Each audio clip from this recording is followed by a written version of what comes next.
say what is good. I'm enjoying the nice fall weather back from San Diego, California. Make sure you shop at TorriasFamilyBakery.com. Use discount code ScottsTakes20 for 20% off all products. I am thrilled and excited to welcome Ken Troupe, founder of Sports Biz Insiders and also an adjunct professor at Southern Methodist University in Dallas, Texas. Ken has a vast experience in the sports biz world, has worked for teams, has done consulting on his own, and a professor at SMU. Ken, welcome to my podcast. How are you today? I'm good, Scott. Thanks for having me.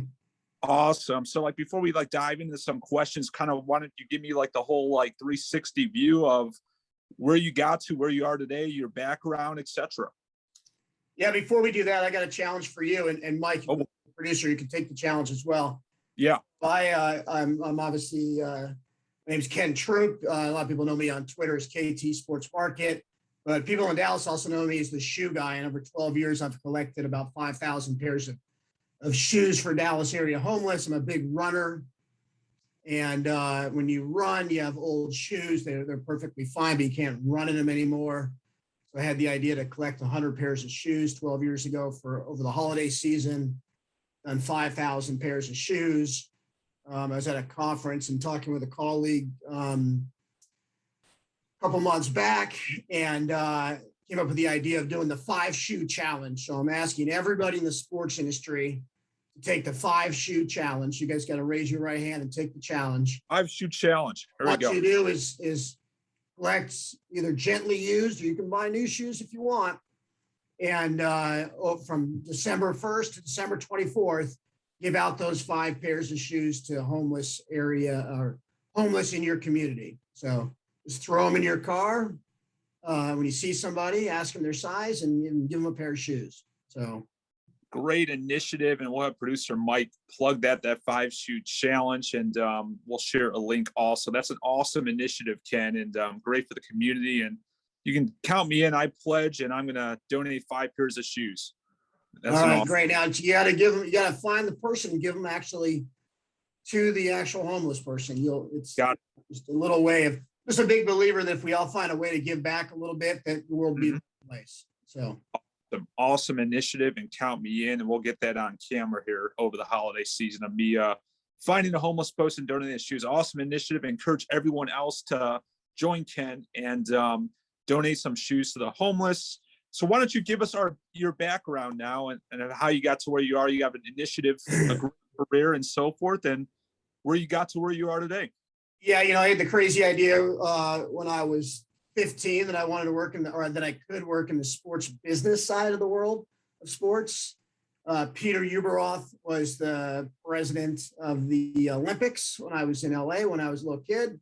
And then he became baseball commissioner. And that was the first thing that said, wait, what's this connection between the Olympics and this guy and now baseball? And that really lit a fire under my ass a little bit. And played baseball in junior college for a couple of years, then went to Texas A&M undergrad sports management, graduated in 1993. It was probably one of the only maybe 20 or 25 sports management programs at the moment. Turned that into a $5 an hour job at the Astros. Turned that into a career in the ticket business, running sales departments in Texas Rangers. I was in the Ranger Stars organization for 12 years. Did consulting with the Braves, the New York Giants, helped them with their new football stadium back in the day, moving season ticket holders over, basically learning it, teaching everybody how to get yelled at. Think about the first PSLs ever in the history of the Giants back then, getting yelled at and not losing your cool, right? And then I was in Phoenix with the Coyotes overseeing sales during bankruptcy, lockout, all that in 2012 to 14, then did a swim through digital media, digital marketing. I'm telling you, if you're not understanding how marketing is changing with digital and social marketing, the channels are changing. You need to figure it out. It's going to make you a better, revenue-focused salesperson. It's going to make you a better leader of sales or marketing teams or whatever. And then during the middle of the pandemic, I had the crazy idea to start a business with a longtime industry friend of mine, Tom Sheraton, who was at the White Sox forever. Had an idea to start a career coaching business focused on people in the career in the sports industry, because you get so caught up in your job when you're running a department, you're getting pulled in a million different ways and things like that. Really mentoring and teaching and developing the next generation of talent is not the strength of a lot of people in the industry. So called Tom and I go, hey, I got this idea for a coaching business. I think about the first time I interviewed for a VP job. Well, I didn't really know how to interview, what to say, and now having someone on my shoulder to be able to, give back and teach, this is how you get a promotion. This is how you manage your career. Really thinking about where you can go from what you're doing right now to where you want to be and the path that takes you there, right? And really laying that out. So that's what was the inspiration behind Sports Biz Builders. And we've really hit this niche. We're not sales trainers, even though we've sold forever. We know how to sell. There's plenty of fine people that teach and teach coaching or teach selling all the time. But there's nobody really in this career management space. So it's nice because we've really hit kind of a niche that was untapped and really needed, right? So we really thought that we would tap into, the original idea was, we lost a whole generation of sports marketers because of the pandemic. Let's help them get back in. But we're actually getting a lot more traction with teams who are hiring us directly to work with their staffs that are still in place. A, because they feel super guilty that they didn't get laid off or furloughed, right? And then B, there's this pivot right now, Scott, I think going on in understanding that you have kids now that are coming up, like they want to know how to grow their career and they want to know how to become leaders of this industry and how to make a difference. And there needs to be someone there helping and teaching. And if you're not leaning into that, if you're running a department, you're not leaning into the ability of teaching your kids how to take, that next step, and I've been there. Look, I've worked for people. I was a leader, a leader of a room in the very beginning, and I didn't really get it, and I get it now. But a lot of times people manage fearfully, right? Because I don't want to give you too much information because you'll take my job. Like our approach is like, look, you should give them the skills to take your job, and we're very upfront with our clients, and we say, look, we're going to give them the skills to leave you. And you should be okay with that, because I'm a big believer. When I was in Phoenix, I challenged Ian Winkleman, who was our inside sales manager. I said, Ian, man, your job is to get everybody a job. I don't care if it's with the Coyotes or if it's with the Suns or the D-backs or anywhere in sports. Because I think the more we give people jobs, give them the skills to be successful, the more we're going to get better talent that wants to work for you in the first place. So that's kind of what the core of Sports Biz Builders is at the core, I guess. So awesome. No, great. And then I teach at SMU a little bit too. Yeah, you're the jack of all trades. Teach at SMU, Sports Biz Builders. So obviously, we're still, phase 2 of the pandemic here with COVID here in 2021. We're just starting flu season. Hopefully numbers will decrease and we can get this all behind us. But what do you think are the biggest challenges teams across professional, college, sports, athletic departments face heading into this winter? I think the biggest challenge for everybody across the industry is to just accept that you lost money and just move forward and then figure out a plan to recoup money, not this year, not next month, not next week, not in a year, but over a course of times. I think a lot of, and you look, I've been in the role, Scott, where you've got your ownership group saying, look, I need this back now quick. I get it. The pressure is tremendous to try to recapture, but you guys, and I think the industry in general, just needs to be able to give pushback and understand that you're not going to remake that lost revenue overnight. You've got to eat it. You've got to accept it. And you've got to then build a plan to recapture revenue over 3, 5, 7 years, whatever it is. Right. So flipping that script and understanding that you've lost money. Now, where do I go from here is the biggest. I still see teams and leagues that are kind of struggling with this a little bit. They're trying to make it up in that one big swoop, right? One big swoop. Right. Right. Good point there. And obviously too, a lot of teams, a lot of athletic departments in college pro sports are doing things obviously well, maximizing the opportunity and really taking advantage of the challenge they have in place. Share some of those and some experiences, some creativity you've heard around the sports biz as of late. Well, I think I'll answer that question twice. I think there's one league that's doing particularly well historically over the last 10, 12 years. And I think that's MLS. They've really figured it out on two fronts, right? 12 years ago, I think in MLS, a lot of times it was a lot of soccer people, right? And I did a little swim through women's professional soccer, and it was like, you don't understand soccer. I don't have time for you. They've really pivoted to understand, A, they can bring in traditional stick and ball marketers and salespeople to their sport.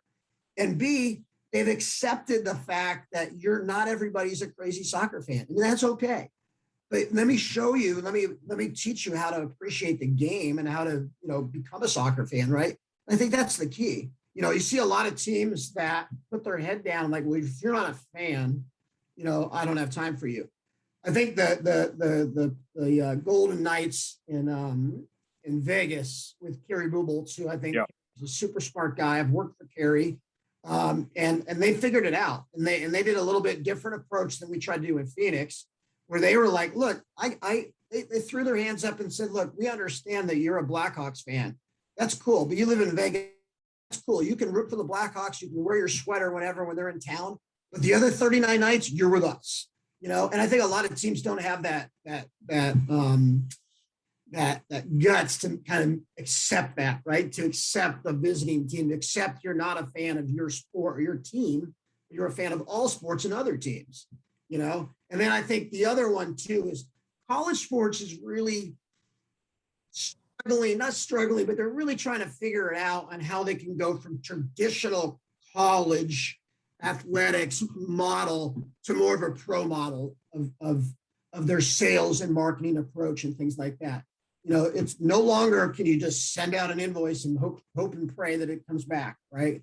You've got to now, thanks to groups like, Learfield, IMG Learfield, they're doing a great job with their sales ticketing people and things like that, and really helping schools figure out what pro sports have been doing well for a long time and how to make that transition. No, very well point. Obviously, I was in the IMG Learfield running sales teams at University of Illinois Bowling Green for about 7 years. So been there, done that. Great people over there.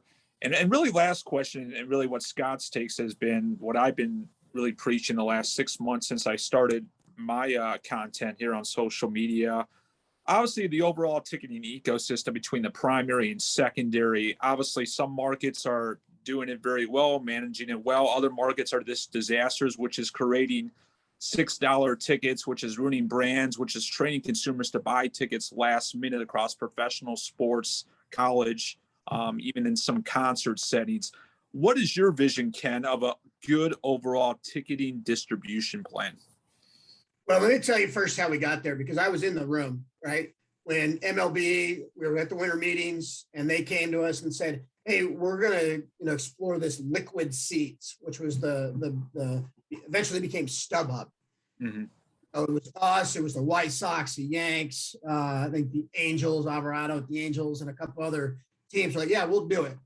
And the original version of the secondary market was to help season ticket holders, or season ticket members, as we call them now, to use those last 10 games, right? Or last 6 games or 12 games or whatever they couldn't use, right?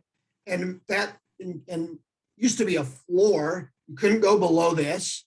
You couldn't go above that. Above that was fine, but you couldn't go below, which was super important.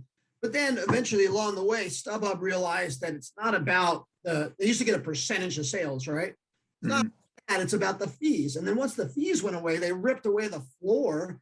And that's why you got now this second, third, fourth, fifth. You've got fan brokers, you've got brokers, and you've got resellers all trying to, resell tickets.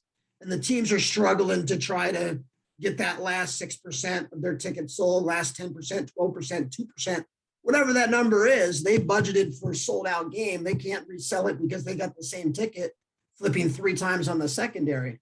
So how do you fix that? There's really no easy fix.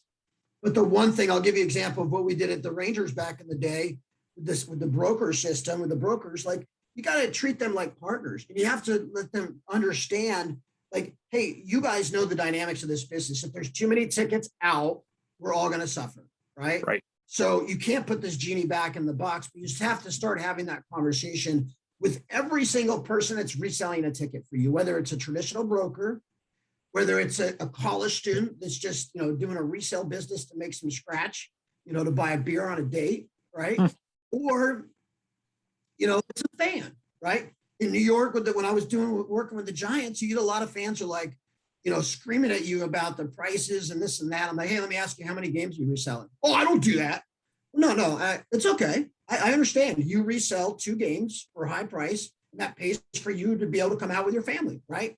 Well, yeah, true. So like really understanding the resale and who's selling them, and then start to develop educational programs for, and not that we can put this back in the bottle, right? But try to pull it back a little bit, and that everybody that's selling a ticket, whether it's the primary or the secondary or the fan or the college student or whoever, everybody that's flipping a ticket needs to understand how the ecosystem works, and how if we race to the bottom and the prices are too low, it hurts everybody.